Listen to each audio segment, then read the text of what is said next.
नमस्कार स्टूडेंट्स, मेरा नाम है नीरज झिंगर। मैं यूसीए ऑनलाइन क्लासेस पे आपको कंप्यूटर सब्जेक्ट्स पढ़ाऊँगा।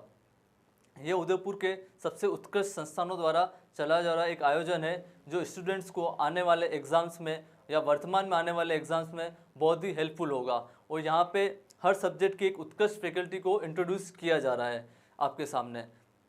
मैं भी एक सीनियर इंफॉर्मेशन टेक्नोलॉजी एसोसिएट रहा हुआ हूँ साइबर सिक्योरिटी पे, और मैं आज के टाइम में MLSU जैसी यूनिवर्सिटियों में विजिटिंग फैकल्टी के रूप में कार्यरत हूँ। जैसे कंप्यूटर साइंस हो गया, क्लाउड कंप्यूटिंग हो गया, कंप्यूटर आर्किटेक्चर जैसे सब्जेक्ट्स में पढ़ाता हूँ। अब बात करते हैं हम आज के युग की सबसे बड़ी आविष्कार की, यानी कंप्यूटर। वैसे देखा जाए तो आज के युग का सबसे बड़ा आविष्कार क्या है? ब्लूटूथ। क्यों? ब्लूटूथ एक कांच को भी पार कर जाता है। पर यहाँ पे अपन बात कर रहे हैं कंप्यूटर की। कंप्यूटर क्या है? एक इंटरेक्शन मीडियम है। इंटरेक्शन मीडियम मतलब माध्यम। कंप्यूटर में हमें दोस्तों सिर्फ तीन ही चीज़ों को पकड़ना है: कब, कैसे और कहाँ। ये तीन चीज़ें बहुत ही रिलायबल है, यानी बहुत ही सहायक रहेगी आपकी। जब आपने इन तीन चीज़ों को पकड़ लिया, कब, कहाँ और कैसे किस चीज़ को यूज़ लिया जाता है, तो आप कंप्यूटर में हर आने वाले क्वेश्चन को खेल जाओगे। खेलने का मतलब यहाँ पे ये है कि आपको उस क्वेश्चन की लैंग्वेज को पकड़ना होगा।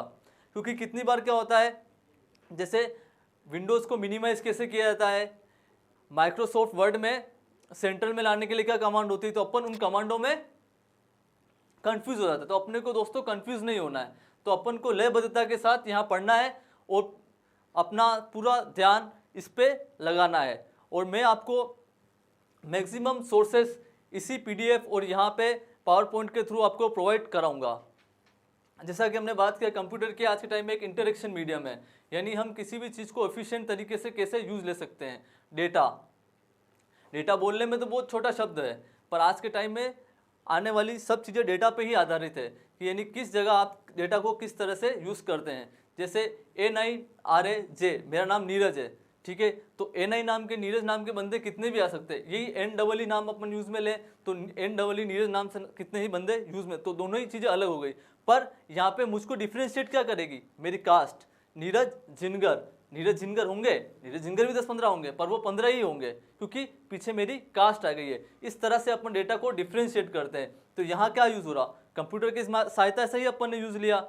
तो आज के बहुत सारे रिसोर्सेज को यूज़ करने के लिए अपन कंप्यूटर का ही यूज़ लेते हैं। जैसे टेक्स्ट स्पीच हो गया, स्पीच रिकग्नाइज टेक्निक हो गई, बहुत सारी टेक्निक, आर्टिफिशियल इंटेलिजेंस हो गई, वॉइस रिकग्नाइजेशन टेक्निक हो गई, बहुत सारी चीज़ें। जैसे आप कारों में ब्लूटूथ वगैरह यूज़ लेते हो या ऑटो पार्क करते हो, तो बहुत सारी चीज़ों में अपन कंप्यूटर का यूज़ लेते हैं। तो दोस्तों हम देखेंगे कि कंप्यूटर का इवोल्यूशन कैसा हुआ, यानी कंप्यूटर का आविष्कार कैसे हुआ, कितनी पीढ़ियों में हुआ और उसमें क्या क्या चेंजेस आते गए और उसमें क्या क्या नए परिवर्तन आए। तो सबसे पहले अपन इसकी परिभाषा देखते हैं, यानी डेफिनेशन। कंप्यूटर एक विद्युत युक्ति है जिसे हिंदी भाषा में संगणक कहा जाता है। यह गणना करने, विभिन्न आंकड़ों को सहेजने और उनका आउटपुट प्रदान करने का कार्य करता है। जैसा कि हम पहले देखा था कि जैसे डेटा का जो मैंने उदाहरण दिया था कि बहुत सारे 500 जनों की शीट है, तो अपन उसको लिखने से तो रहे ना, तो ये क्या हुआ, यही अपन कंप्यूटर में फिट करेंगे तो एक जगह पड़ी भी रहेगी और सुरक्षित भी रहेगी, और बारिश, धूल, मिट्टी सबका कोई नुकसान भी नहीं है इससे। अब अपन देखते हैं इसका एवोल्यूशन मतलब कंप्यूटर का आविष्कार कैसे हुआ, कितनी पीढ़ियों में हुआ, कितनी जनरेशन्स में हुआ और क्या क्या चीज़ें उसमें यूज़ में ली गई। तो सबसे पहले पीढ़ी की बात करते हैं अपन, फर्स्ट जनरेशन ऑफ कंप्यूटर, यानी वैक्यूम ट्यूब। यह आई थी 1946 से लेकर 1954 में, और इसको इंट्रोड्यूस कराया था जॉन एम्ब्रोस फ्लेमिंग ने। पहली पीढ़ी के कंप्यूटर में हम देखें तो बहुत सारी निर्वात नलियों का बना होता था। बहुत सारी निर्वात नलियों से मतलब है यहाँ पे ये 100 to 120 स्क्वायर फीट रेंज घेरता था। यानी वैक्यूम ट्यूब क्या होती है? एक निर्वात नली होती है जिसमें इलेक्ट्रोड लगे होते हैं। जैसे आपने साइंस में पढ़ा हो कैथोड और एनोड, और वही उसी तरीके से कैथोड और एनोड के दो पॉइंट्स इसमें लगे होते थे। यानी कैथोड उसमें इलेक्ट्रोड प्रवाह करता था और एनोड उसी को आगे निर्गमन करता था। सेकंड जनरेशन ऑफ कंप्यूटर, यानी दूसरी पीढ़ी की कंप्यूटर की हम बात करें, ट्रांजिस्टर आए 1954 से लेकर 1964 में। इसको इंट्रोड्यूस कराया था विलियम, जॉन और वोल्टर नाम के 3 शख्सों ने। यहाँ पे ट्रांजिस्टर से अपन देखें तो ट्रांजिस्टर भी एक तरह की युक्ति है जो इलेक्ट्रॉन्स को प्रवाह करने के काम में आती है, पर यह भी क्या है, इंटरमीडिएट टर्म में, और यह भी कम से कम 50 से 60 स्क्वायर फीट जगह घेरता था। तो इसको भी धीरे धीरे चेंजेस लाते गए। अपन यहाँ बात करते हैं अब थर्ड जनरेशन ऑफ कंप्यूटर की, यानी तीसरी पीढ़ी की कंप्यूटर की हम बात करें तो यहाँ पे इंट्रोड्यूस हुआ इंटीग्रेटेड सर्किट्स यानी आईसी, और इसको इंट्रोड्यूस कराया था जैक किल्बी ने। यह बना हुआ था सिलिकॉन का। जैसे अपन आईसी चिप्स देखते हैं, रेडियोस में देखते हैं तो वो छोटी छोटी होती है, पर सिस्टम्स में देखें तो थोड़ी सी बड़ी होती है, ज़्यादा बड़ी नहीं होती है। और सिलिकॉन क्या होता है, एक बेटर मीडियम होता है इलेक्ट्रॉन्स को प्रवाह करने का। उसमें क्या होता है, कैपेसिटर्स बहुत ही इनिशियल वे में और बहुत ही अच्छे तरीके से डेटा को प्रवाह करने के काम में आते हैं। अपन यही बात करें अब चौथी पीढ़ी के कंप्यूटर्स की, fourth generation of computer, very large scale integrated chips 1980 से जो अभी तक चल रही है। और इसमें एक और यूज हुआ ULSI, ultra large scale integrated chips, और जिसमें ऑप्टिकल फाइबर भी है और बहुत सारी चीज़ें हैं। यहाँ बात करते हैं वीएलएसआई और यूएलएसआई में क्या फ़र्क है।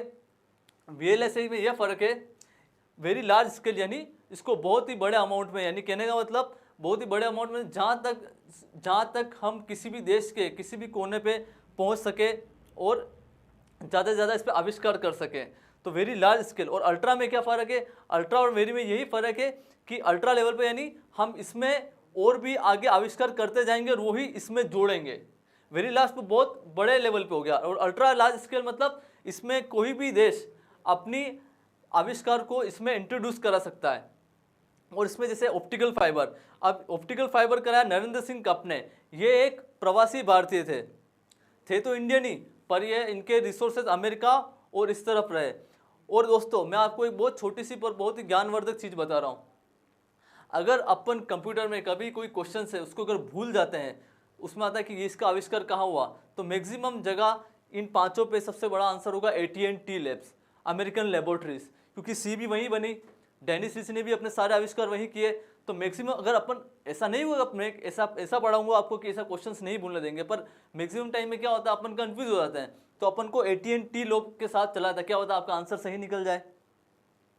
यही बात करें अपन फिफ्थ जनरेशन ऑफ कंप्यूटर की, जो आधारित है आर्टिफिशियल इंटेलिजेंस, यानी इसमें सबसे बड़ा खेल है डेटा साइंस का और रोबोटिक्स का। अब आप देखते हो जैसे कार ऑटो पार्क करते हैं तो उसमें ऑटोमेटिकली एक कैमरा लगा होता है जो उसको स्पीच रिकग्नाइज टेक्निक के थ्रू उसको एक आदेश देता है कि आप पार्क हो जाइए। यहाँ अपन बात करते हैं डेटा साइंस की। आज सबसे बड़ा उदाहरण अपन देखें तो है कोविड-19।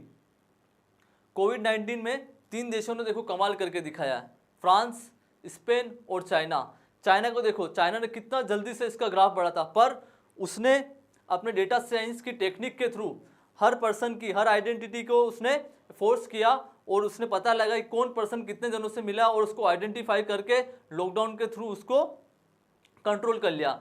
इंडिया में भी चीज़ें हैं, अपनी जो स्मार्ट सिटी है वो इसलिए बन रही है कि हम कैमरे के थ्रू किसी भी चोर और अपराधी को आई रिकग्नाइज टेक्निक के थ्रू उसको कैप्चर कर सके। तो धन्यवाद दोस्तों, यह एक कंप्यूटर का सामान्य परिचय था और इससे आने वाले टाइम में हम बहुत सी अच्छी चीज़ें भी ऐड करेंगे और आपके कोर्स को मैक्सिमम अमाउंट ऑफ डेटा को अपन कवर करेंगे, आपके क्वेश्चंस को भी कवर करेंगे, उसकी भी एक अलग से एक क्लास इसमें ऐड करेंगे। धन्यवाद दोस्तों।